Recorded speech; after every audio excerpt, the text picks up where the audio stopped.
Technically, we are food secure naman, no? Tulad sa rice nga, we have our highest buffer stock in recent history.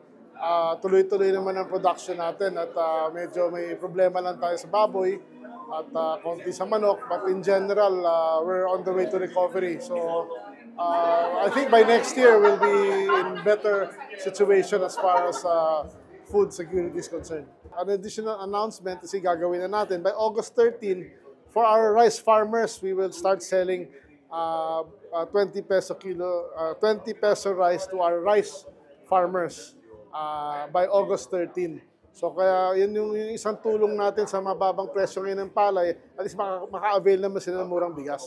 Definitely, the DA is committed to increasing yung production natin of all our agricultural commodities, ano? At pababain din ang presyo sa merkado ng ating for our consumers. So on track naman tayo sa lahat ng mga plano natin at